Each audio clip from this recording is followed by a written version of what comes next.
I really missed recording with the two of you. I am working on making sure that I leave room for things that I enjoy, such as this podcast. And remember that working 7 days a week does not mean I can do nothing but work on those 7 days. I mean, it might feel like that. You have a very active job. Yeah, that's insane, though. Like, even Jesus took one off. Actually, God did. Jesus did not. They're the same thing, but different. Remember, they're like pie. Yeah, I'm not into that. We could have this. I'm recording now. We could just have this theological debate. It might be more interesting than Golden Compass. Honestly, it might just be our cold open. We could just talk about the Trinity. Let's do it. Finally. We get into the metaphysics that our audience craves. Finally. Yeah, next we're going to be talking about like bread turning into like actual gory body parts and wine turning into blood. And you know what? As someone who drinks a lot of wine but doesn't eat a lot of bread, I'm basically a vampire.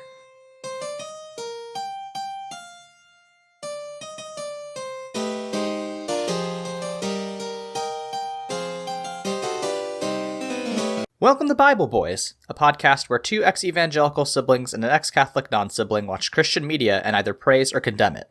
I'm Aaron. I'm Josh.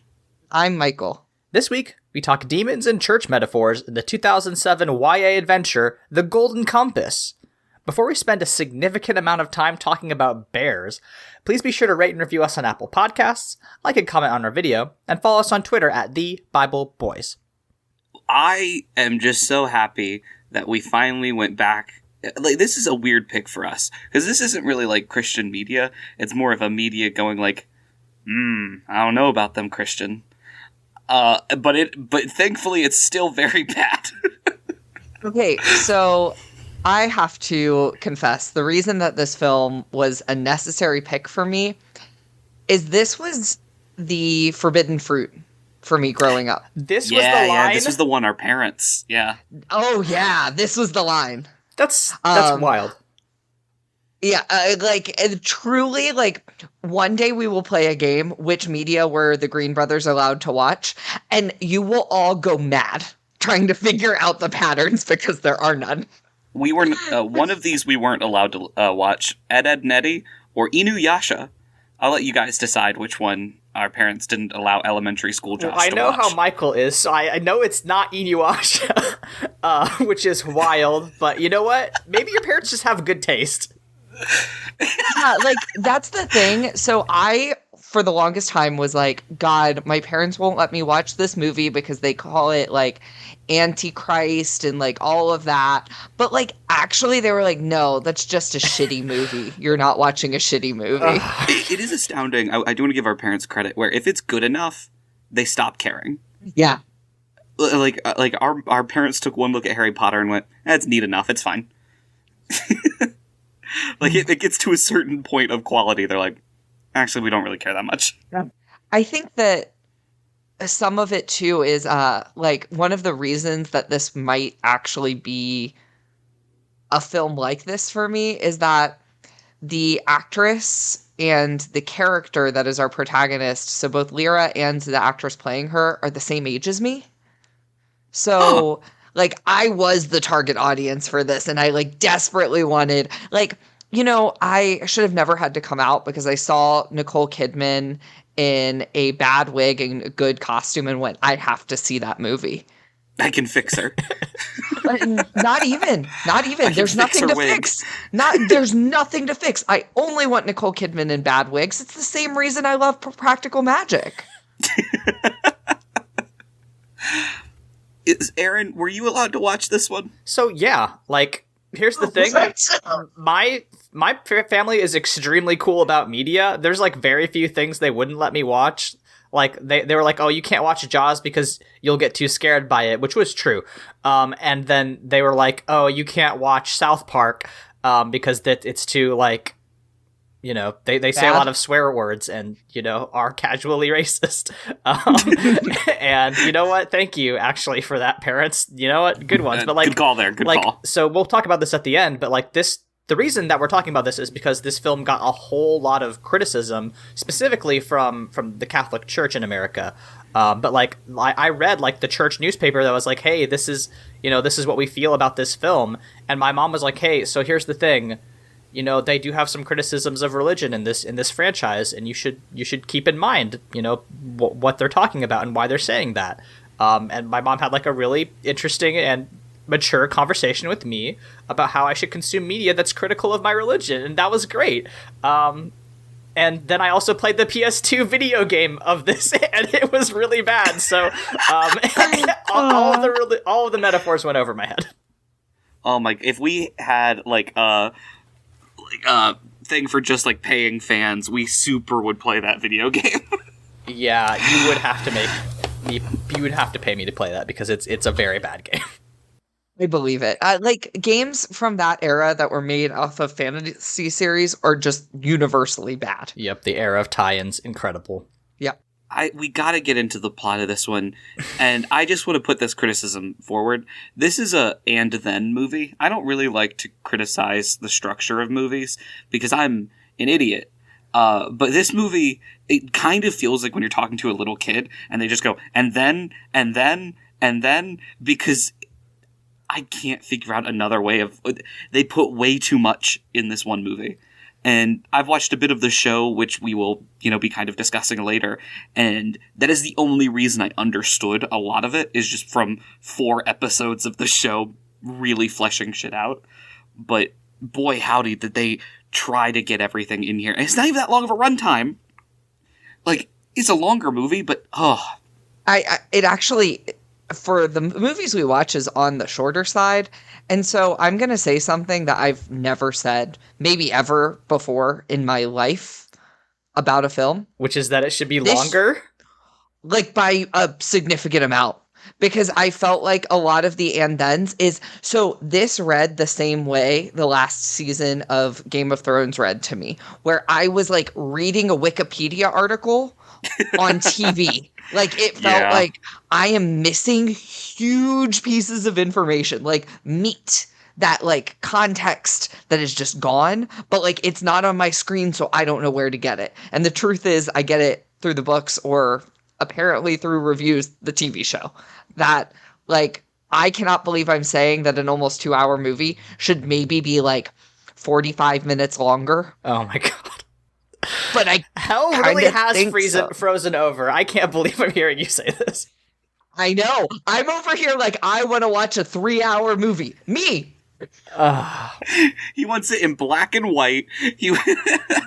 No, basically, you know what I think? I truly think that this is the kind of material that was adapted kind of before it ever should have been.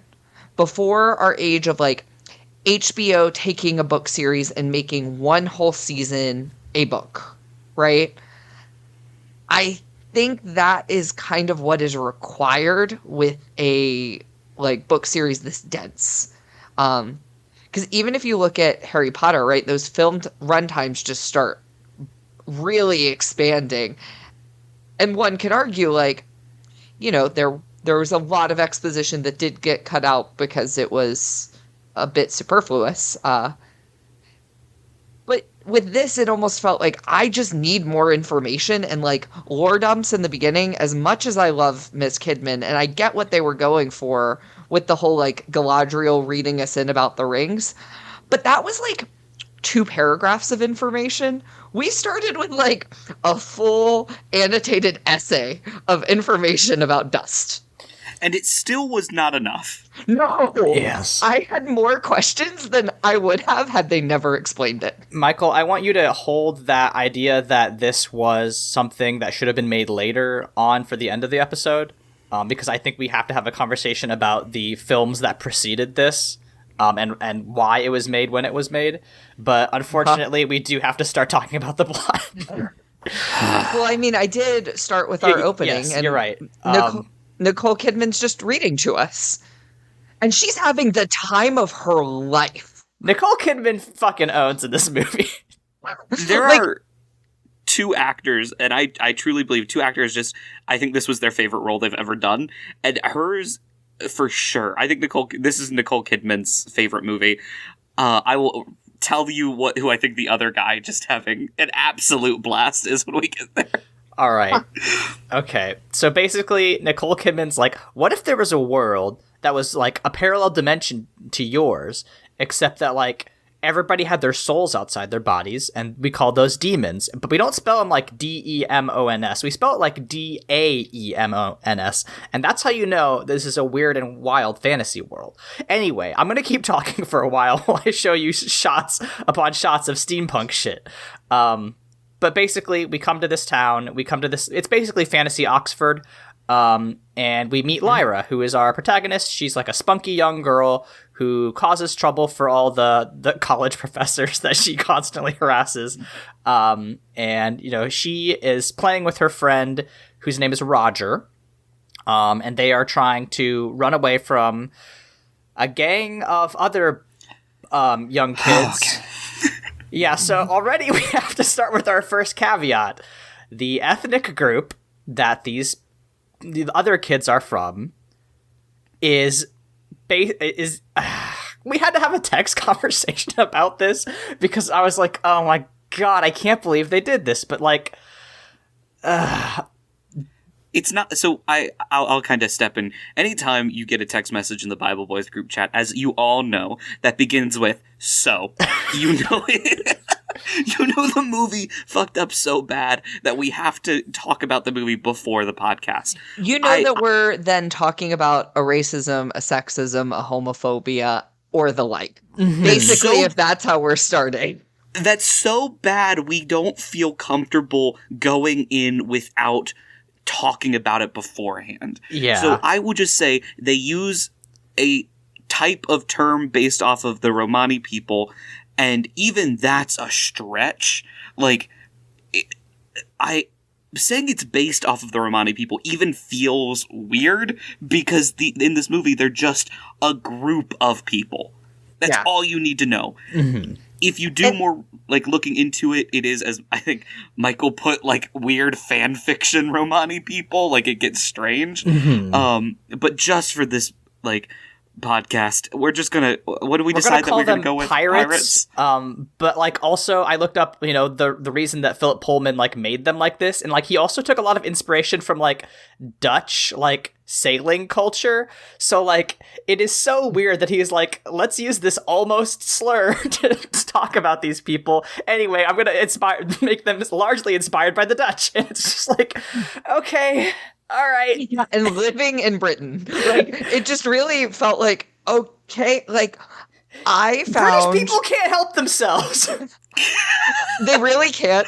I found, quote, retrofuturistic London, which is the term that they use. It's never steampunk, y'all. It's retrofuturistic. I found that way more believable. I'm like, yeah, I can totally see a world where that happened. Okay. Than any of this. I'm like, oh, so we're just, like, basically... you know, all just putting together whatever cultures we want so we can end up making this, like, Dutch, Roma, also, like, British blend. And it's still painfully British, yeah, they all too. speak with Cockney accents.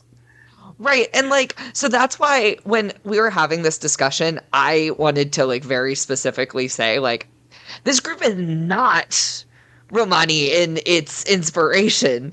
It just kind of uses a name that's like, you know, like kind of rubbing up against slur. I would say it's like, I don't know. It's like next door neighbors.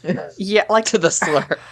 Like, right, because of the ways that the slur originated, it's like, okay, we can't say it because, like, it's too close, but it's, like, technically not a slur, and we're not gonna fuck with that. Anyway, thank you for this 5-minute sidebar about why we're being so cagey about the pirates. But anyway, so basically her and Roger are running from these pirate kids. And then, you know, Lyra says to Roger, you know, hurry up or they'll gobble you, which is just, I was like, oh, this is going to be a good movie. You know, anytime they start throwing out those proper nouns or wild verbs, it's going to be a good fantasy series. It's my favorite thing. Do you think gobble is a proper noun? No, but the gobblers are. Got me there. So is the dust, capital D. Yes, 100%. Anyway, like she has this big speech to this boy Billy, who's like the son of the like one of the main like pirate like matriarchs in the area, and she's like, hey, you know, don't hurt my friend Roger, otherwise I'm gonna make you wear this flaming dress or whatever. And it's, you know, it kind of sets up her character. It's like, okay, she's spunky and she's like really good at lying, and she's good friends with Roger. Sure, whatever. We learn that she is, you know, her uncle, right? Her uncle is this guy named Lord Asriel, who has this good relationship with the college. I don't know if he's like a professor or just like a guy that the college sometimes brings in to go on like North Pole adventures or whatever. It's not super clear to me, but basically on the bright side, it doesn't fucking matter because he never shows up again. He gets 3 scenes. He gets 3 fucking scenes, and they got fucking Daniel Craig. Daniel Craig! This movie is loaded with like A-listers. It's wild. Oh, I mean, this was before he got like giant. Yeah, this was before Bond. Yeah. This was like right before Bond. But he's still Daniel fucking Craig. So there was someone else who almost played this role. Oh my god. Please tell us. I want to know if you have any guesses. I think it was, I'm going to go wild. I think Hugh Jackman. I think it was Tom Cruise. All right, so I hate to say, Aaron, you're very cold. Damn. But Paul Bettany, otherwise known as Vision. Yes. Oh, also the weird guy from was the Da Vinci Code. Yeah, Silas from the Da Vinci Code was almost here. Damn, we really missed out. So we almost had like a through line to the Da Vinci Code. We gotta bring Daniel in to the Bible Boys universe. We gotta get. God. Like, comment, and subscribe. Yeah, Daniel Craig. Anyway, so he's gonna give this big presentation to all the professors at this college, right? He's gonna be like, I found this great thing in the North Pole. Lyra... Give me money. Yeah, basically that's what he's doing. Lyra goes to, like, you know, she's, like, wandering around, and then she goes into this closet to hide in this room that he is doing this presentation at. And what happens is that she sees a magisterium agent, who... The dude's, like, literally wearing a priest's collar. Like, it's not subtle. But, like, you know, he's like, oh, well, you gotta... He's talking to the headmaster or whatever, and he's like, hey, you gotta stop Lord Asriel from doing this presentation. And the headmaster's like, I'm not gonna do that. I hate the church. And then he's like, all right. And then he steps out of the room and then, like, pours, like, a, you know, poison into this decanter that's sitting there. It's so much poison. It's so much poison. He pours, like, a fucking gallon of just white powder. It pours for a minute, and I don't know why it bugged me that they couldn't just show him sprinkling a little bit of stuff in there, but they thought their audience was so young and dumb that he had to, like, increase the volume by 20% by pouring this dust in there. So I read it a little differently. This gives me very, like, Russian government poisoning people with fucking plutonium vibes, where it's like, okay, cyanide would have been just fine, but all right, let's go with plutonium. Yeah, dude, it's gonna give him, like, 1 million ulcers before he dies. It's gonna be so fucked up. He's going to blow up. It's gonna take forever, but he's literally gonna be radioactive and kill everyone he interacts with. Yeah, it's sick. Anyway, Lyra, you know, immediately after this, Daniel Craig walks in and is about to take a drink of this decanter. Lyra jumps out of the cupboard she's hiding him, and she's like, hey, don't do that. And he's like, why did you save my life? God, you're so annoying. Go back in the club cupboard. Okay, you know what? I just have to keep interjecting here. Lyra feels like precocious child, like, representation. And, like, this is exactly the kind of kid I was at 11. So I have to admit, I think had I watched this movie when I was 11, I would have fucking loved it, because I would have seen a main character and been like, oh yeah, I recognize myself in this character. And there are so few protagonists that I feel like have that very particular type of, like, rambunctious, precocious, like, little bit of a know-it-all, but, like, also very like socially smart kind of way. And that's just my jam. So Lyra, she's probably my favorite part of this film. Oh no, yeah, she's great. The actress does a great job. She's very much a scamp. Like, there's a later scene where she and Roger are hanging out on like the roof of this like college, and just like spitting like stones from fruits down at like college professors, and it's so funny. It's like, okay, you know, she's kind of a brat, but like she's like street smart. Anyway, he gives this presentation, and basically he reveals that somewhere in the North Pole, he has discovered how to bring dust out of the northern lights down through demons and into people. And that's important for some reason. We don't learn why that's important to like the last, I don't know, like, is it halfway through or at the very end? I don't remember when they exactly explain what dust is. It's very... at the very, very end, they explain, like, why it's bad that the church is looking into this. Yeah, it's when we get the Nicole Kidman reveal, right? Yeah. Yeah. It's like, blink and you'll miss it, because it's like during the last like 10 minutes of the film. It's wild that they do that, but also, sure. Do it kind of explain the animal companion demon stuff that like, as when they're kids, they turn into different animals, and then eventually they like stop and become one animal? Yeah. I mean, it's pretty wild that that's like you don't get to choose like you like Nicole Kidman has like an evil monkey, and then like Daniel Craig has a literal snow leopard. So it's like, well, that doesn't seem fair. I don't know. The evil monkey seems like remarkably capable. The monkey's tough as hell, though. I wouldn't want to fight the monkey, but like the monkey's the scariest thing out there. Yeah, the monkey's great, but like all of the they're not hussars, but they're Tartars, which are just, you know, evil fantasy Russians. They all have wolves for some reason. Like, it's weird. It's really weird. And there's like, so I did a little external research, like a lot of like servants or like employees of the house have dogs. Like, that's just theirs. And it's strange that like your job and like class could dictate your demon. I guess, you know, even in His Dark Materials, we can't get away from, you know, your job defining your identity. You hate to see it. Basically, you know, Lyra asks if she can go to the North Pole with Azrael, and he says, no, I'll take you next time.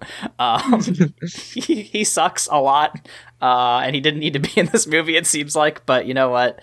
It's fine. You know, mazel to Daniel Craig for getting out before the film takes any of its, like, strange and negative turns. He was just like, what if I leave while this is a fun fantasy romp, and, you know, you guys think, like, oh, are we getting some sort of, like, Lord of the Rings meets Harry Potter meets Chronicles of Narnia that's also critical of the Catholic Church and, like, hierarchical religious institutions? He leaves on that note, like, honestly, I wish I did too, Daniel. I think he took it with him. Christ. He took the good movie with him. But then, wouldn't you know it, Nicole Kidman shows up. And she's like, oh, hey, I'm a cool lady, and I'm friends with the people here at the, at Oxford for some reason. And, you know, let me tell you a secret, kid. You know, the community of polar bears that wear armor up in the north? The king of them, he wants his own demon. This is gonna be important later. And she's like, all right. Meanwhile, as an audience, we go, what? We go, polar bears with armor? Fuck yeah, let's see them. I hope we get to see a lot it's of them. 2006. Can we not see them? The technology is not going to be good enough for this, but whatever. And like, she does say he likes to think of himself as a person, which is fucked up. Because he is a person. He's just a bear. Aaron takes the bold stance bears are people too. If a bear can speak and has a personality, that's a person. Aaron, I'm talking about gay twinks. bears. Oh, okay. Damn it. My hetero is showing Same again. rules still apply.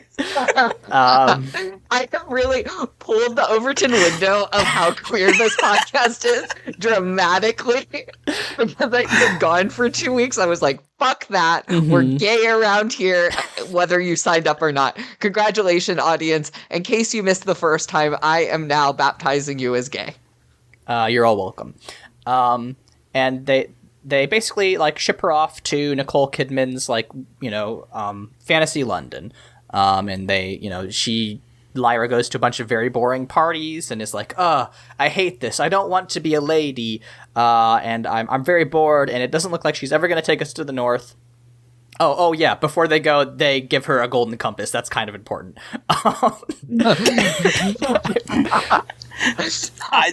Aaron, can't. this is like not mentioning the One Ring in Lord of the Rings.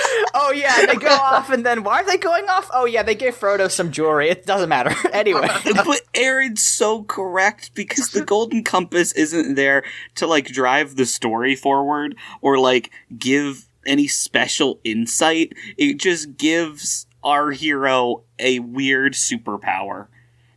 Okay. That's very specific. What it does is it gives the post-production and the SFX team a chance to just show off their technology in these like very, very, very drawn out, poorly aged CGI scenes. That's all it was for. And here's the thing. The only reason that criticism is allowed is because I'm watching it now and not in 2006. Because this film won a Oscar for for its special effects, and that just shows you how much things have changed. Yeah. So like this novel, which was published in 1995 in England, was published under the name The Northern Lights. So like the Golden Compass was not supposed to be important, but like when they released the books here, they called it the Golden Compass because they, for whatever reason, started like adding weird tools. They were like, okay, what's the MacGuffin in this book? Okay, that's going to be the thing that we need to market it to America, because Americans only understand objects. And so that's why they call it the Golden Compass. But basically, it's just it's like, what's a thing? We didn't explain this well enough for our 13-year-old audience. Let's just do exposition while we do these great CGI shots. I think the most wild thing to me is that they don't call it a golden compass. No. What do they call it, Josh? Fuck if I know. They call it an alethiometer. It's a cool steampunk thing. Yeah, You think I remembered? It's brought up 3 times. I would have loved to hear you try to pronounce alethiometer. Boo. Anyway, Christopher Lee shows up for like one shot here. I screeched. It was like, bye. Basically, he and another priest are like talking about like, we have to. This movie takes an anti-vax turn real quick because they're like, we have to inoculate the children against the harmful effects of dust. It is the church's way. You know, it'll keep the children docile. And that's good. And we're like, okay. Anyway, goodbye, Christopher Lee. Doesn't show up in the movie ever again. Have a good rest of your day. Did we talk about what the Golden Compass showed? Though? I don't think we're there just yet. Am I just skipping ahead? I'm trying to like move the plot along. No, you're right. I guess. Let's do that now because basically Nicole Kidman explains what the magisterium, aka the church, is. She says it's what people need. It keeps things working by telling people what to do, and that some people know what's best for them and some people don't. And Lyra's like, that sounds weirdly fashy, but whatever. Also Sweden exists in this universe. Don't worry about it. Sweden's on the map for some reason. Anyway, and it doesn't get a weird name. Nope. Like Norway. Nope. It's just Sweden. Nah, it's great. So yes, what you're talking about, Michael, is the sequence where she's looking at the alethiometer, and it goes to lady, lightning, and baby. And it's like, this makes sense. That's I mean, it doesn't make it's sense. Harry Potter. Harry's mom saved him through the power of love. Yeah, that's. I thought it was really obvious. This plot power is so deranged because she picks 3 random fucking symbols and then explains them backwards to why they have to do anything with her question, and then it shows her a weird dust CGI version of the past or present or future or whatever. It's wild.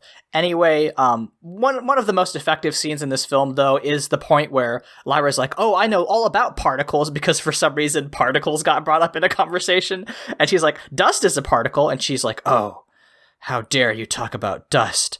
But then she also has like this very like effective like, oh, it's okay. You know, you didn't know that dust is bad, so I forgive you.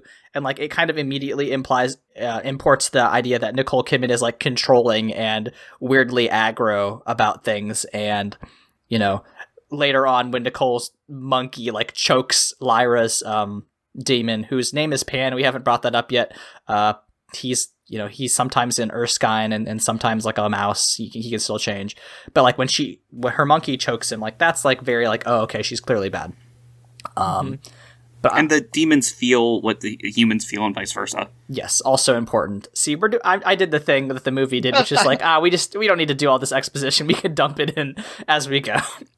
But this is what I mean. Like, we are how far into this podcast, and like we're really just kind of unpeeling that onion to get to the center of like universe stuff. Very important. And I think this all was very important and like maybe needed a little time to breathe. Yes, yeah, we could have. We don't get that. Yeah, we get a lot of time, but I don't know that it's well spent. So basically, Nicole Kidman discovers that Lyra has this alethiometer, so she has to flee. She's running away, she's hiding, but then all of a sudden, Ma Costa, who is this pirate queen lady, shows up and saves her. And she is the mother of one of the kids that went missing. Also, Lyra found in a trash basket the names of people that got taken by the GOB, which is it's the gobblers. They're the gobbers, you know, you get it. And they're taking kids. Also, her friend Roger, he got taken, so that's why she cares about that. Anyway, so she explains to Ma Costa that she has this alethiometer and how important it is. She's taken to the Pirate King, and she's like, okay, you know, they've been taking your kids, the gobbers have, so let me show you what this hourglass can do, or compass, shit. And she's like, okay, serpent, pot, baby. And then also it goes to the hourglass. It's again Harry Potter. Yeah. Why do we keep just like rehashing the plot of Harry this Potter? was the Chamber of Secrets. Yeah. It's just nonsense. They just do a bunch of symbol shit and like Michael was saying, do all these flashbacks. We learn about the prophecies of the witches, and apparently Lyra is a prophesied child, which, sure, yeah. I forgot the witch. Oh, fuck, sorry. I forgot that was the it'll come up later. Well, I mean, Eva Green shows up pretty soon That's afterwards. the fucking part, yeah. Okay, I just need to say something. On paper, Eva Green witches show up, powerful, weird magic. Awesome. Love it. Love it. The whiplash I felt every single time the witches appear on screen. And I thought this would be it. I thought, a witch shows up and goes like, prophecy, stuff like that. I'm a witch. Was like, oh, okay, that's a weird scene. It gets weirder, folks. Just keep that in your mind. Eva Green is a witch, and there are witches. Yeah, the witches show up 3 times in this movie. The first 2 are like scenes that last between 10 and 60 seconds, and the last time it is maybe 10 minutes of witches. Well, it's wild that they do that to us, but sure. We also learned that Daniel Craig got jumped by the Samoyeds, which is the name for a group of indigenous people. So cool that they just made them a group of evil people. Great. But they are Russians, and this film just seems to be like, and this book universe just seems to be very anti-Russians writ large, regardless of East versus West, whether you are conquerors or conquered, like, they don't care. You are in Russia, you are a villain. And that truly is a, like, failure of, like, look, Vladimir Putin is the actual villain of our, like, real life universe. He's invading Ukraine, like, tomorrow. Yeah, like, it's happening right now. Like, he's the real life villain. Mm-hmm. But, like, there are plenty of human beings in Russia who, like, just don't think that's a good idea, or, like, don't really know about it because of propaganda. And I always wish this is not unique to this film. I wish we just had a little bit more nuance in how we handled, like, groups of people being coded as good and bad, and instead just went, like, this organization, this leadership, this, like, ruling class or something like that. I think it would just be more interesting. That's just a little sidebar. Just one last point I have to make on the Russians bad. I am really confused with the geography that this world is trying to build, because it has not one but two groups of people that are from, like, the Russian land mass that appear in the North Pole as if that's where they live. And they kind of imply they go from, like, Britain to the North Pole, like they just go north. Is Russia the North Pole in this? I'm looking this up. I'm looking up a map of this right now. Oh, God damn it. So, no, to answer your question, it's basically just the same. The map is so similar to ours. I need to look it up. I'm going to drop you the Reddit link because, okay, here it is. Yeah, I'm going to drop the Reddit link in our chat. But basically, it's like, what if our world was just like a little bit more curvy? Like, what if it's just crinkly? Oh, that's my favorite. So it's just like an old-time version of... Oh my God, they're from Brighton? Their name is Bright. Europe is just below them. Egypt exists. I'm losing my fucking mind. Yeah, so God. even in this universe, Brexit happened, so... There is a Texas! Yeah, and we're all part of New Denmark. We all... That's objectively funny. I wish we all lived in New Denmark. I wish we lived in New Denmark. Hi, Brazil. Patagonia has become their own little empire. Congrats to Patagonia. They did the fantasy thing where they just named Japan Nippon. Yeah, which is like, cool, great. Awesome. India is India, hysterically. What is this? Philip Pullman, fucking 1v1 me. Jesus Christ. I'm so... this is ruined my day. Where were we? I'm coming around on it. They spelled turkey with an I. I'm coming around on it. Oh, there we go. Fucking world building expert. God, I'm so mad. I shouldn't dunk on this book that I ostensibly like, but holy shit. Tag yourself.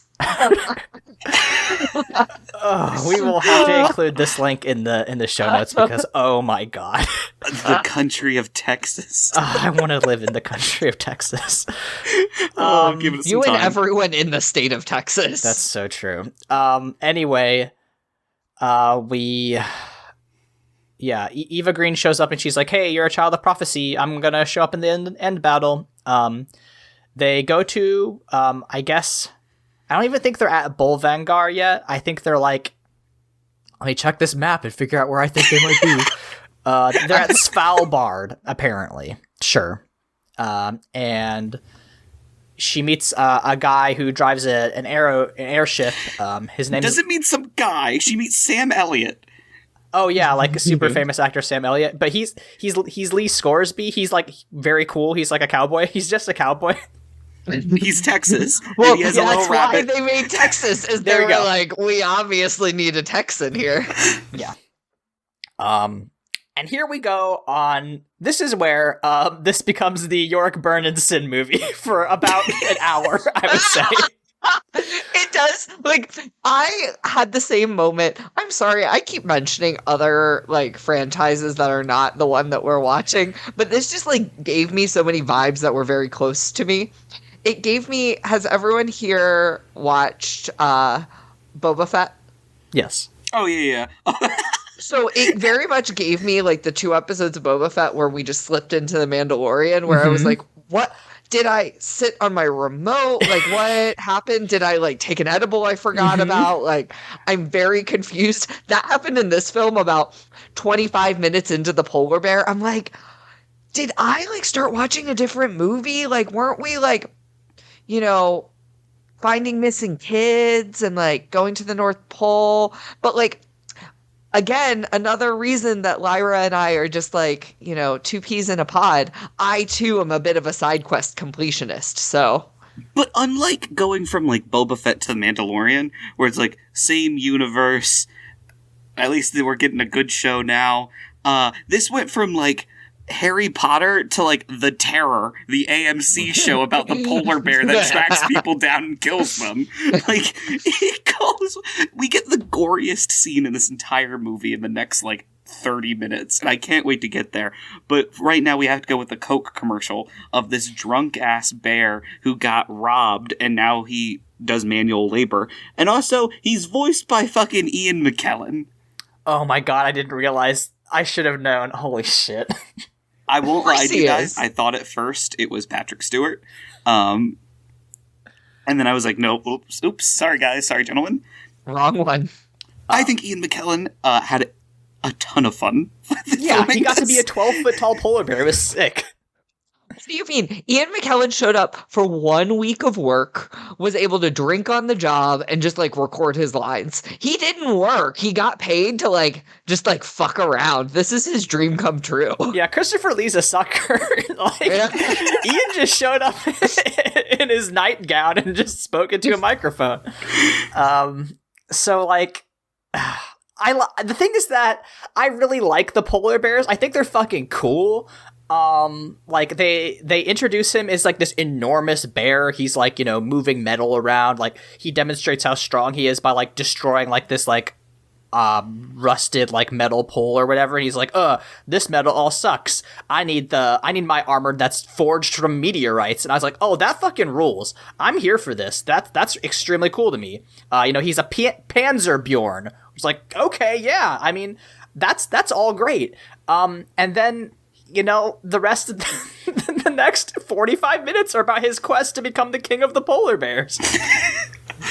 Just to, like, bullet point what happens in this little town, Lyra goes like, let me find out where your armor is, uses the magic compass, says it's in that building. He goes up to her and goes like, I now owe you a Wookiee life debt. Goes, gets his armor. Everyone's like, we're gonna shoot this armored polar bear. Also, point that I will bring up, this armor disappears and reappears to such a frustrating degree. We'll go into some of the times it really bugged me. But, and then Sam Elliott shows up and's like, I wouldn't do that if I were you, friend, in his Sam Elliott voice. I would watch Sam Elliott read, like, the dictionary. And then all of the pirates show up and we're like, I guess we got a polar bear now. And then they fly to the north. They do just take over the town, which is extremely funny. They just overthrow the government. It just is a real quick coup, and then we're back on our... This is the first of 2 coups in this little bear's journey here. Also, the bear and Sam Elliott are friends. Yes, it kicks ass. Obviously. Well, Sam Elliott's basically just like, yeah, I didn't know how to get you out of here, so I just hung out on the docks all day. Sorry about that. I sent like this 12-year-old girl to go get you. Yeah, I sent a child to do that. Anyway. Thanks for not eating her. Yeah. It truly is like the RPG rules of like, I don't have time for that. Hey, kid, you want to go do it? 100%. So they continue sailing north. They see the witches for like 10 seconds. They're like, oh, the witches are going to war. That's probably meaningful. But then Lyra and Yorick get back to the A plot. They find a spooky cabin in the middle of nowhere. and it's revealed that Billy, one of the pirate kids, is there. And they're like, oh shit, Billy, why are you here? And where's your demon? And he's like, traumatized and shocked and doesn't recognize them. They bring him back to his mom, and it's like, oh shit, they, for whatever reason, they could cut his demon away. Like, that's what she found in the trash can in Nicole Kidman's apartment. This process of intercision. And that's pretty scary because, like, if you're living in this world and like your soul, who is also your friend, gets like sliced away from you, that's pretty fucked up. And I think that's one of the strongest parts of this story, and we'll talk about it more. But it's fine here. I think it gets better done in a little bit, but we'll keep talking about this shortly. Because the camp gets attacked by the Samoyeds. Oh no, they're Lyra gets got. Dang it! The evil natives come and attack, and while the good cowboy shoots his little gun at him, and, but oh no, they kidnap someone. This felt a little like Cold War era, where it's like the good Texans beat the bad Russians, and it's like, okay, all right. We were like 5 seconds away from a Red Dawn movie. I was like, what again? What movie am I watching? Well, especially because these guys are so native coded. Like later on, it gets super like vodka, like Russian, like cartoonishly Russian, but these guys are Inuits, I think. Just straight up. And it sucks. It's just they take her on a literal dog sled away, like it's fucking wild. And drop her off at the Bear Kingdom. Yeah. We meet the King of the Bears, Ragnar, right? And he has way cooler armor than Yorick, but basically the way that Lyra gets out of this is she's like, oh, I remember that Nicole Kidman told me that this guy wants a demon of his own, so I'm gonna tell him that I became Yorick's demon, and that I can be his demon, but he can only keep me if he defeats Yorick in single combat, which just so happens to be the way that Bear Monarchy is established. And that's just a weird coincidence about the demon process that, you were probably not aware of, but that's fine. Anyway, let me go talk to the guy that I've been hanging out with for a long time, that ostensibly I'm soulbound to, so that way I can betray him. And be your demon, which like is wild. I think they spent a lot of time manufacturing this lie, which like I think works on the written page. I think if you have that kind of time to talk about that, you can do that in a book, and I think it's wild to do on screen. But this felt very like character who's like made charisma their dump skill, just rolled a nat 20 and went, okay, guess you're getting what you want. Hey boys, I just had a realization that this book series and movie, I think a universe, takes the same opinion that our good Pope does, and that's animals don't have souls, even if they have personalities and like beings. Because it's not that this guy doesn't have a demon; the demon is their soul. So the bear wants a soul, which is so much darker and sadder. Oh my god, you're right. So my understanding is it's not exactly a soul. Nicole Kidman said that it was your soul outside your body. Working with the rules of this movie, that's what it is. Yeah, okay. This movie. I think you're right as far as the books go, but I was gonna say I did some like external research because I felt like this was a film that required a little bit of homework. And I you know what, you're right. But Nicole Kidman is Catholic, so she might have just like. Oh, God. She was talking with the Pope, and he gave some like pointers. God, was this before Benedict took over? Was this JP territory? I don't think so. I think she probably talked to old Benedict for a bit. It's like, is this cool? All right, thanks. Hey, you guys are going to talk about how the Pope's the Catholic Church is overstepping and taking away people's freedoms. That's fine. Don't you fucking dare let them believe animals have souls. My God, if they believe that, it's just over. Holy shit. We found the line. Anyway, the most gruesome thing that's ever fucking happened on this podcast happens, and that's in the fight. Our good man Ian McKellen. What's the fucking bear's name? Yorick. Yorick. Yorick is losing badly to Ragnar, and Ragnar does the Game of Thrones. He chooses to taunt instead of finishing Yorick, and then Yorick rips his lower jaw off of him. That is the only detail I remembered from this film. It's completely bloodless. Yeah. And that makes it worse. Mm-hmm. It does make it worse. And, okay, I also went... God, I've gone on too many rants about Boba Fett for someone who doesn't have strong opinions about it.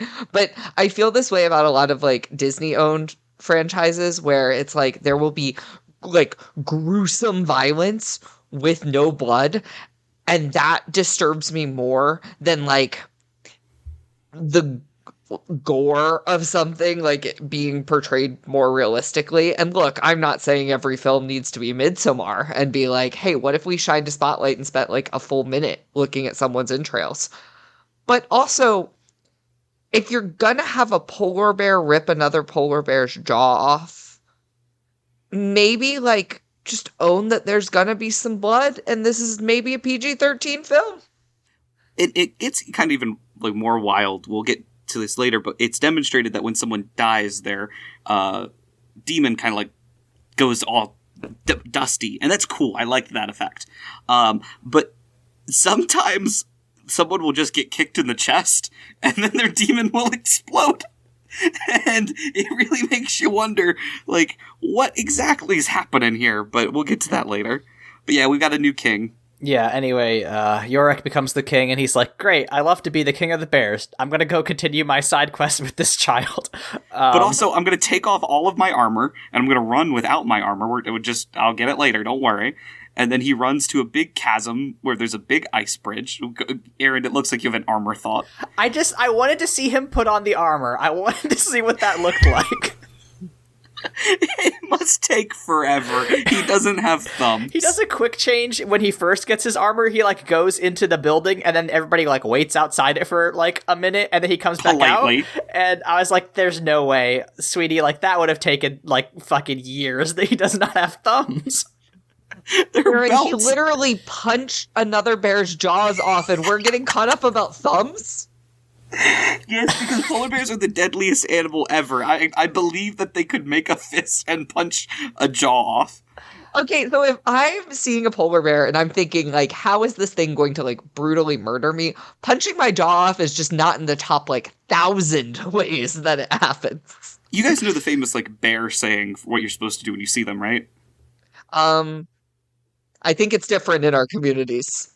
So, yeah, if it's a black bear, if it's black, fight back. If it's brown, lay down. If it's white, say goodnight, because you're just fucked. Yeah, I looked up the Wikipedia for polar bears while I was watching this, and they are described as hyper-carnivorous. It's because they have to eat every living thing they encountered to survive. Why did they put bears on Antarctica? Or not Antarctica, that's the whole reason it's called Antarctica. Why did they put bears up there? Take that up with God. Anyway, they get to the evil church North Pole. But Lyra's alone, that's important. Yes, that is important. Yeah. And they're too heavy to cross bridge. Yes. Said once, I'll say it 1,000,000 times. And, she talks her way into the facility. She finds Billy. I think he still has his demon, so that's good. But she's like, this is great. And you mean Roger, right? Oh yeah, shit! We already found Billy. They both I'm get just the same making amount of sure screen time. for myself. This is it's half for our audience. Should say it's for our audience, but no, it's for me too. No, you're right. Roger. She finds Roger, and she's like, "Hey, great, you're back. This is great.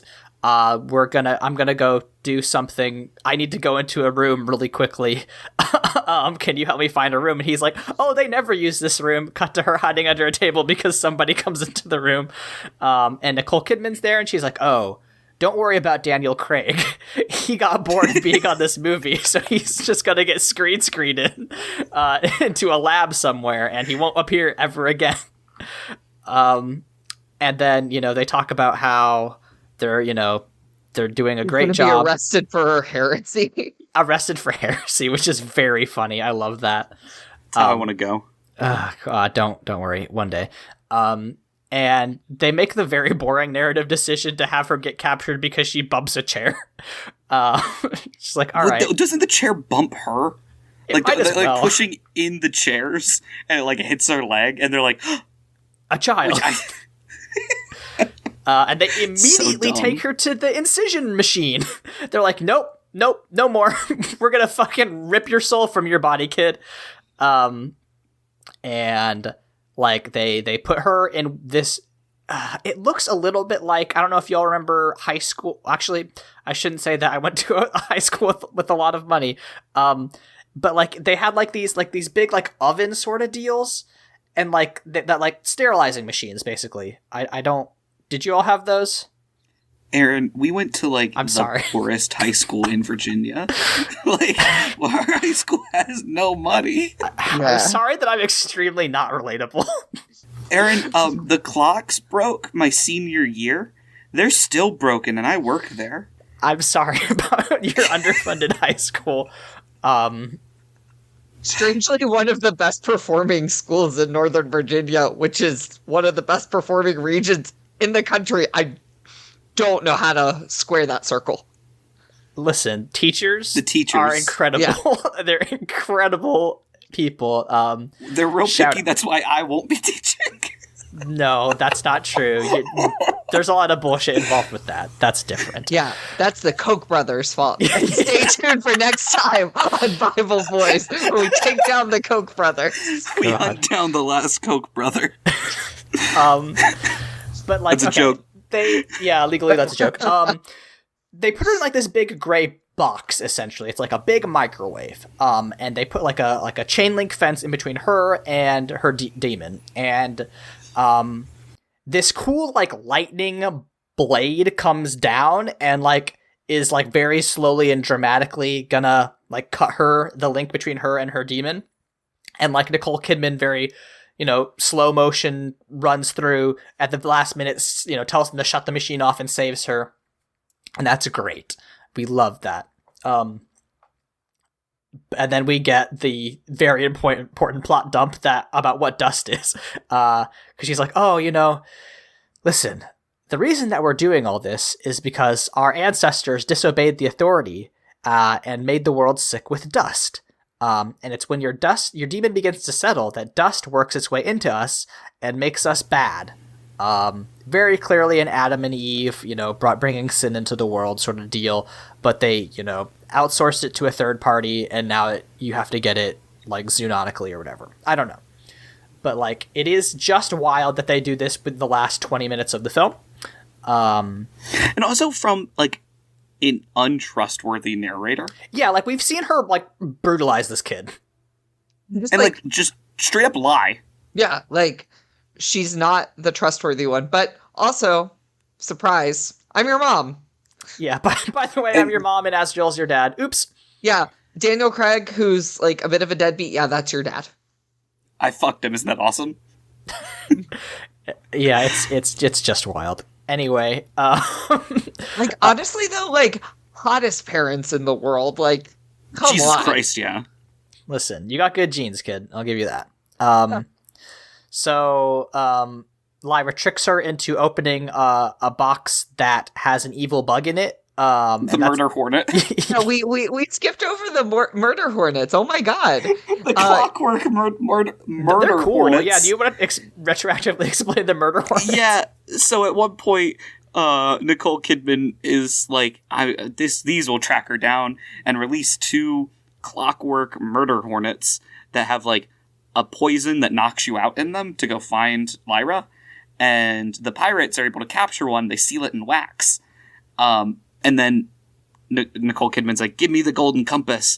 And Lyra's like, sure, and gives her the sealed thing with the murder hornet in it. The wildest thing is the pirate is like explaining how like a clockwork machine would work. He's like, you're not going to believe this. There's no bug living in there. It's like, yeah. Okay, yeah. I could hear it clanking all the way from the second story. I get it. We're on a flying blimp. Yeah. But it does have a dark spirit attached to it. Don't forget. Yeah, it does have a dark spirit in it. Whatever the fuck that means. Well, we know what that means. We watch Trading Spouses. It's dark-sided. This bug will fuck up your washing machine. It will make you puke. Oh, Jesus. Okay. So, all the kids make a break for it. Lyra and Roger lead all the other kids outside, where they are met. Kids just straight up rolls around in the snow like, whippy! They're having a great time, and you know what? God bless them. And I want you guys to get ready, because the next, 20 minutes, we're going to say, and then this character appears. And when we mean that, we mean they teleport into existence right there in that spot. Yeah. So the evil Russian mercenaries appear. Mm-hmm. Just a whole platoon of them show up with their guns pointing at the kids. Lyra's like, eat my ass. She spits on them. They get ready to shoot her. And then we just get a reverse shot of the guy raising his gun. And then it reverses to Yorick, Bernstein, the bear who couldn't get here because he was too heavy, just owning them. And it's oh, all right, I guess this is how our day is going. I guess he's here now. I hate when people complain about this in movies, but it did not allow my brain any other explanation to how he got there. Well, because then the witches show up. So everyone has a level. Yeah, he just... Eva Green picked him up over the I want the scene of Eva Green just holding the bear by his armpit and flying him over the chasm with her broom. That would have ruled. By the little extra skin, she's a little cat, like a little kitty. Well, yeah. Ian McKellen is to war. Anyway, real quick, in Lord of the Rings, they always talk about the eagles. Why didn't you get the eagles? Why didn't you get the witches to pick you up? Yeah. Just out of curiosity, we now have Ian McKellen as a giant talking, deep voiced animal, as well as what's the dude's name? Taken. Liam Neeson. Who did a better job with a giant ferocious animal that befriends a little girl? Oh, hard to say. Are we okay? So, are we talking their characters or are we talking their voice acting? I want to see which one gave a better performance. Ian McKellen did not yell "ride me" to that little girl once, and that is a better thing about this movie. He did. He did say, "Do you want to ride me?" So we got pretty close. I forgot. I take everything back. This movie's fucking perfect. Actually, the comparisons to Lion, the Witch, and the Wardrobe is right, because the one thing I like about this film more than anything else is the blonde antagonist. Gotta hand it to him. Hot and my clear-coded. You gotta. You gotta. The fucking Eva Green's archer witches just fucking sniping dudes and then kicking them, which kill them the same speed. It's fucking wild. This end fight is insane. And then the pirates show up, which is sick. It's cool and all, but we talked about this with fucking Chronicles of Narnia, but they're just doing the Lord of the Rings thing. Or New Line Cinema, famously produced this, and this movie tanked so hard that they had to rebuild their company. I have actually a lot of fun facts about this film. I kind of latched on as much homework as I did on the lore of the world. I actually did way more about I love developmental hell. I think it's my favorite thing about movies, and the process of everything getting made, I actually think is super interesting. And I'll get to it in my little fun facts, but this one has quite the story. Yeah. Well, don't worry. Yeah. This movie is just about to just completely end. They win. Lyra blows up the machine she was in by turning everything on, which I thought was fun. And Lyra tells Roger that, they're not going home. She can go rescue her dad. And he's like, what do you, your dad? What? I don't know that. And then they go with their nice polar bear and Texas friend and witch and get on their boat. And Eva Green's like, "There's a war is coming for they're going to conquer the multiverse. Mm-hmm. We're definitely going to get a sequel to this film." And Sam Elliott's like, "Okay." And then Lyra explains everything that hasn't been fixed. She lists all of the threads that are still hanging in order. And then Golden Compass, the end. Yeah, just a wild movie. Okay, so this is actually from, and I'm going to drop this in the chat so we can put it in the show notes. This is from the subreddit True Film by the user Energy UK. And it talks about kind of how the sausage was made with the Golden Compass and how it was such a disappointment. And I want to say for the record, we talk about this film being a box office like failure and like such a like negatively reviewed film. So against a budget of 180 million, this film actually made 37.2 or 372.2 million. So like double roughly. Probably broke like even. A little less. Like yeah, like you have to make double your budget to break even is my understanding. So like roughly broke even. But we'll get into why that wasn't good enough. Because on paper, it shouldn't be... Because I saw that and I was like, you roughly doubled it. Like, this shouldn't be such a failure. Well, there's a reason. Oh, boy. So, development of this started in 2002. Because New Line was like, hey, Fellowship of the Ring, the other film we produced, that went great. Uh-huh. And so they bought the rights to his Dark Materials. And so they got a writer, and then they got Chris Weitz as the director. And while he had a 40-page treatment, and the studio was like, no, you need to start from scratch. Like, literally what you gave us, 0. And he was like, okay, fine. And I'm not going to read the original writer that you hired to write the screenplay because I don't want to steal from his ideas. And so instead he was like, you know what? I am going to take Star Wars as a stylistic influence for this film. And then Peter Jackson called him up and went, hey, I'm directing this cute little film called King Kong, and I want to show you how to direct a big budget movie. Because you seem in over your head. And then, this is all before the film's really going, mind you. And then, he was in an interview, and he was like, yeah, we're going to have to soften some of the attacks on, like, organized religion. And fans were like, isn't that the point? And then December 15th, 2004, he was like, done. I'm out. That's enough. The technical challenges are too big. And, you know, I think that I'm going to be criticized by both sides, like the fans and detractors. And then the studio is like, give us another Lord of the Rings or you're a failure. And that's just not something I'm going to live up for. So they then hired a new director, Tom Stoppard, and he also left. I keep waiting for you to get to the name of the person on the Wikipedia that says directed it.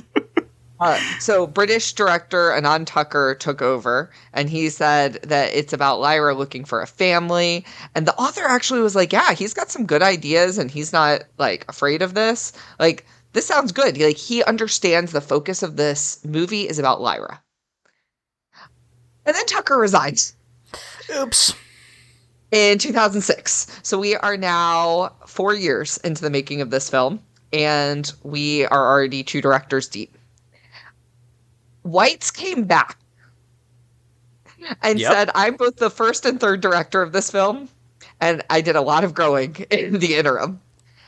And so the issue is that Tucker wanted to make a smaller film, So he was like, hey, what if we scale back some of the like the special effects and like calmed everything down? And so Chris Weitz was like, you know what? I got it. And this is where the Reddit post comes in. So in the first screening of this film, before it got to audiences, like this is the test screen, it had children dying, anti-religious elements, violence, and a 3-hour runtime. The studio was like, this is not going to be PG, and it's going to be too long. So the negative comments came in, and people were confused. Did Lyra ascend to heaven? And you know what? The studio was like, actually, this whole thing about having a director being in charge of this isn't working for us. So what if we were in charge? And we're going to really focus on making this marketable as a Christmas movie. What the fuck? So, 3 months before the film is going to release, an hour of footage is cut. Oh. That makes all so the much violence, sense. all the blood, religious elements, cut or CGI'd out. I was joking. I want the whites cut. I want the fucking whites. HBO we'll drop get there. The whites we cut. will get there. But we will get there, because I also have a note about that. Oh, fuck. So, yeah, the ending, that was kind of like melancholy and ambiguous, out. We've got to make this into a trilogy. So we add new scenes, including the fight. 3/4 of the way through the movie, that's now the ending. And you know what? Things need to be cheery.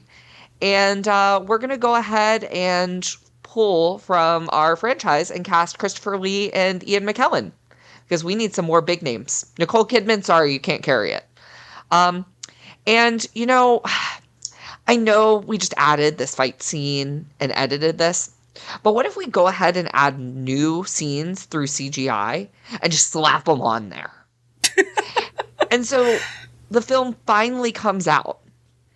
And, you know, this is where things get really interesting. So in the US, it does flop. Not very popular. The UK, though, it's like one of the highest grossing films of 2007. And it has pretty much made its money back. If the studio hadn't sold the rights to all international distribution. Oh my god. Uh-huh. So they just made the US money? Yeah. There we go. Fucking morons. Oh my god. Yep. And so the film is like constantly talking about other universes and like, you know, all of that. The removed ending was there was a child in the film that was kidnapped and put into a machine that separates him from his demon. And in a blinding explosion, the child vanishes and the power is used to split a hole into another universe. Roger dies. Lyra stares into the new world, and her parents, one is heavily influenced by the church, and another is creating this window to start a war with God. And they both go their separate ways.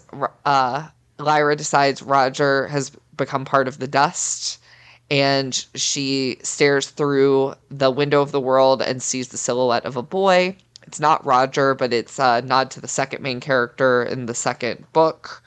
The script for the sequel at this point has actually already almost been completed, and a rough draft for the third film is already in working. To test audience, you can see why like some of this was a little confusing and why they would think that she went to heaven. But the reason that we're never ever going to see this is because it would cost an estimated $15 million to complete the production of the original cut.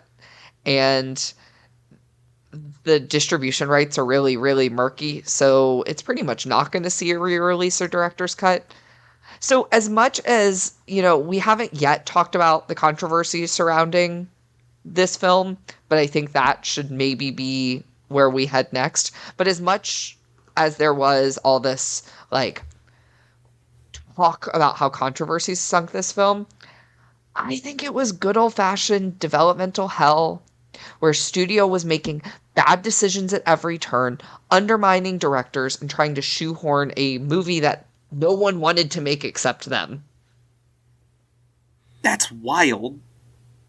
Just wild. I listen. I know you said that you don't think it'll happen. I said that about the fucking Snyder cut. Maybe if we get enough fans to send death threats to the executives at Warner Brothers, like all of those friendly DC Batman and Superman fans. Sorry if I don't make fun of DC fans at least once per podcast. I don't get that sweet money from Disney. Wait, Disney's paying you? That's no fair. Yeah, they're paying me. I got to watch The Mandalorian one day early. Yeah, we all saw the Book of Boba Fett. We understand. So there were controversies, predictably, right? Notably, Catholic Church famously loves to give free media to things it doesn't like. So in October 7th, 2007, the Catholic League called for a boycott of the film, which is very funny. And later when it was found out that the film didn't meet box office expectations, they claimed victory, which is almost certainly not the case. As Michael said, got him. The film actually did pretty good overseas, so shut up, Vatican. But like my favorite part about this like controversy is that like apparently one of the critics of this book and this series, this guy who writes for the Catholic Herald, Leonie Caldecott for the Catholic Herald, in 1999, cited that Pullman's work, like this was before the film even came out, but he called it far more worthy of the bonfire than Harry Potter. And Pullman was so flattered that he asked his publisher to include that quote in the next reprint of his book. And that's a fucking baller move. But yeah, like, this series, because of its like overtly anti-Catholic sentiment, got a lot of criticism. But like Pullman himself is actually surprisingly reasonable. Maybe not for like, the early 2000s. Like, cause he has some quotes about like how if there is a God and he has, as the Christians describe him, then he deserves to be put down and rebelled against. Another thing that he said is just like, he doesn't get why Harry Potter gets so much hate because his books are literally about killing God. But like in 2017, he has this quote that says, "The place religion has in our lives is a permanent one." And he says there's no point in condemning religion because it is part of the human mind to ask philosophical questions such as the purpose of life. It is useless to become censorious about religion to say there is no God. And like, I mean, I don't think that's wrong. Like, I think that especially if you're a writer and you're interested in, the ways in which humans interact with things that are beyond, the physical and belief systems, like, you have to take that view. Like, it's, and I think that, like, it's everything about this series is such a time capsule, right? From how tame the idea of challenging the church seems, now as compared to in like 1995. The fact that they tried to make this, I mean, New Line Cinema, which also put out the Lord of the Rings, right? Trying to turn this into another Lord of the Rings and, doing the big battle sequence thing at the end. Like, all of this is so similar to Totally. Like it is just all, what that era was like when we were trying to move from, the late 90s, mid 2000s into the new era that we have now, which, like, what movie came out after this one is Iron Man. So like maybe the Golden Compass is the fucking lodestone that marks the end of that era of media and the current media one. Well, yeah, and like, so I actually want to talk about some of the other controversy, because if you read the novels, absolutely the Catholic Church should be the most angry. But for those of you who have been, eagle-eared listeners, my sibling and I are not Catholic. That's not how we were brought up. So in case you skip the beginning of every episode. You can be forgiven for that. Yeah, I mean, sometimes our intros are kind of deranged, but sometimes the body's a little deranged, and sometimes the conclusion is, if you don't like deranged content, you might be at the wrong place. But the president of the Southern Baptist Theological Seminary said that the film's appeal was dangerous. And he said that Pullman had an agenda to expose what he believes is, quote, the tyranny of the Christian faith, and provide a, quote, liberating mythology for a new secular age. The one of the priests of the Free Methodist Church said that this film was trying to preach an atheistic message. And so what's so interesting about this, right, is kind of you have this like non-denominational Christian like agreement that this is anti-Christ and anti-Christian and like anti-religion. And notable, just like textually Christian organization, the National Secular Society also critiqued this film, of which Pullman is an honorary associate, BT dubs. They said that this film, quote, castrated the original novels. And this is part of a long-term problem over the freedom of speech. The Atlantic reviewed it and said with $180 million at stake, the studio opted to kidnap the book's body and leave it behind its soul. Like, the thing is that Weitz was kind of right in that he was gonna get, and I think he was trying to tip his hat in the studio is painting me into a fucking corner where if I do what they say, fans are going to be pissed and detractors are going to be pissed. And the rule of when you're dealing in binaries, you have to make one group happy, right? So you either had to be like, actually, we're going to take this and make the church the good guys, or you had to say the church is the villain and this is why. And the film went, what if I did neither and I both sides it? This film basically Joe Manchined. I was going to say centrists take note. It is just wild to me that they would go like, hey, you know what we need to do? Make sure the people who are never going to enjoy this and never watch this don't hate it as much as they could. Right. And so, like, that's all to say, this film doesn't have, like, great ratings, but, like, has a 42% on Rotten Tomatoes. Average score is 5.6 out of 10. Metacritic has it right on average with 51 out of 100. Like, the film's reviews were like, it's fine. And I gotta be honest, I kind of think that's right. Do you know who gave this 4 out of 4 stars? I do. Josh, do you know? I'm just going to go back to my old guess. Hugh Jackman? Roger Ebert. He called it a darker, deeper fantasy epic than the Lord of the Rings trilogy, Chronicles of Narnia, or the Potter films, saying that it creates villains that are more complex and poses more intriguing questions. As a visual experience, it is superb. As an escapist fantasy, it is challenging. I think that it is a wonderfully good-looking movie with exciting passages and a captivating heroine. And, like, you know what, Roger? Good for you for trying something new. I have to give you, I always talk about this, but like, I'm glad that this movie took some fucking swings, even if it, whiffed on a lot of them.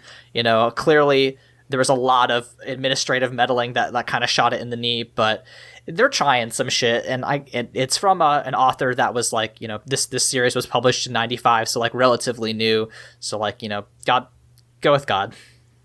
Yeah. And you know what?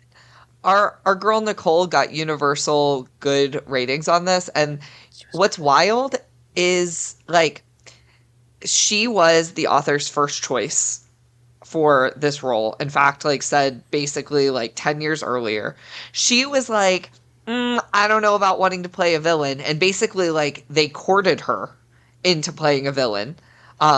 Keep in mind, like this is the mid 2000s. This is like post Tom Cruise. Like, does Nicole Kidman really want to be villainized anymore?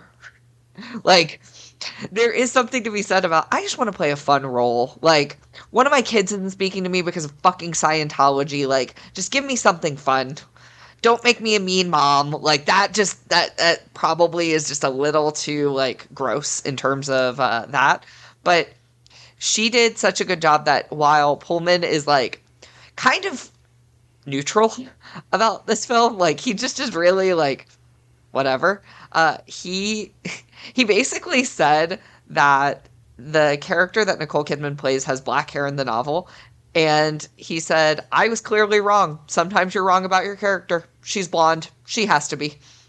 I've had that quote highlighted for 20 minutes, trying to figure out how the fuck can I rope it in to us bringing this up. And it just makes me so happy that I love if that was his only take from the movie. In my mind, that's the only opinion he walked out of. It kind of is, because every time you ask him, he's like, it's a different medium. It's fine. I love that. So good. I love her. She deserved an Oscar. She's the best part of this movie. She's a blonde. She made me change my character. I'm going to go back and retract it. I'm going to put out a new edition, and it's going to have Nicole Kidman's face on it. So fucking funny. I love He's that. like, look at my Nicole Kidman tattoo. Tom, he hates Tom Cruise. Very rarely does the film of a book adaptation kill the author, but like, you gotta respect Miss Kidman for reversing it and retroactively changing the text. That rules. All right, shall we rate this fucking thing? Yeah. Yeah, let's do it. I'm going to give it one warthog demon. Because in the background there was one warthog demon, and I was like, oh, interesting choice, my guy. I'm going to give it a, I'll give it a Eleutherius. Trying some stuff. I am going to give this 2 out of 5 dislocated and detached bear jaws, because, there were things about it that were shocking and larger than life, but I really can't give it a better or worse rating than Lion the Witch in the Wardrobe. And I personally could have used with less bear jaws and more Nicole Kidman. Oh, well, listeners, when we are not comparing things to dislocated bear jaws, Josh, will you tell us where people can find us on the internet? I am at Green History on Twitter. I'm at Michael's Diamonds on Twitter. I'm at AaronSXL on Twitter, where I tweet about tabletop RPGs and health policy. Me and my friend Layla did a podcast about Godzilla versus Kong, so sort of related to director Weiss over here. If you want to talk about something that was